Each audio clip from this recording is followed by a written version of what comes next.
Presiden Parti Pribumi Bersatu Malaysia (PPBM) Tan Sri Muhyiddin Yassin dilihat kurang berpengetahuan tentang prosedur menaik taraf Mahkamah Syariah. Ketua Eksekutif Institut Kajian Strategi Islam Malaysia (IKSIM), Datuk Profesor Muhammad Nasir Disa berkata, sebagai bekas Menteri Johor dan bekas Timbalan Perdana Menteri, pemimpin itu sepatutnya lebih tahu mengenai proses menaik taraf Mahkamah Syariah ini. Pada saya ni, maknanya kalau Tan Sri Muhyiddin, seorang bekas Timbalan Perdana Menteri bercakap macam tu, maknanya dia tak faham bidang tugas dia.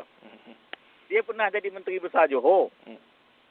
Halo? Ya, saya dengar. Dia pernah jadi Menteri Besar Johor dan dia pernah menjadi Timbalan Perdana Menteri. Sepatutnya dia kena faham lebih macam mana proses naik taraf Mahkamah Syariah ini telah berlaku hampir 10 tahun dah diusahakan oleh kerajaan. Antaranya ialah sekarang ni ialah untuk mewujudkan perjawatan yang lebih baik untuk hakim-hakim mahkamah, untuk pendaftar mahkamah dan untuk kaki tangan mahkamah. Muhyiddin dalam satu kenyataannya kemarin menyatakan tidak menolak untuk menyokong usul meminda Akta Mahkamah Syariah dalam kurungan bidang kuasa jenayah pindaan 2016 atau Akta 355. Namun kata bekas Timbalan Perdana Menteri itu, sokongan hanya diberikan jika pandangannya diambil kira. Beliau menegaskan bahawa pemerkasaan Mahkamah Syariah tidak seharusnya hanya tertumpu kepada pemeluasan kuasa bidang jenayah mahkamah sahaja, malah ia perlu mencakupi keseluruhan pentadbirannya.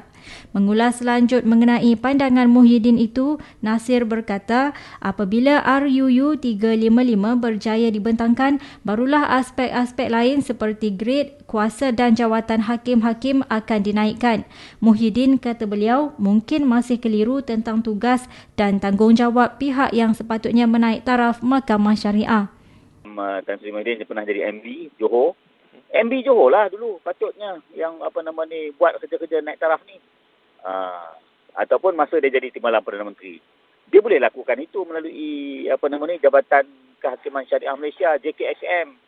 Boleh dia lakukan. Tapi benda tu tak dilakukan ketika dia berada dalam kabinet dan mempunyai kuasa untuk menaikkan taraf itu.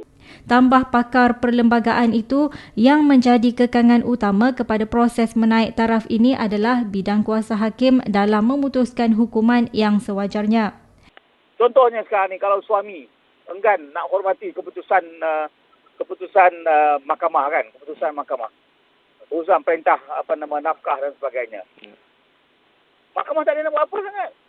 Mahkamah paling-paling boleh tangguh kes. Paling kemudian mahkamah boleh bagi amaran. Kalau nak bagi hukuman pun denda yang sikit. Jadi itu yang menyebabkan keputusan dan kedudukan mahkamah ini dipandang lekeh, dipandang enteng. Beliau dalam masa yang sama berkata, kejayaan Presiden PAS Datuk Seri Abdul Hadi Awang yang membentangkan RUU 355 di Parlimen baru-baru ini memberikan satu tamparan hebat kepada pihak yang menentang usul itu, terutamanya golongan liberal yang mengatakan agama Islam tiada tempat di dalam pentadbiran negara.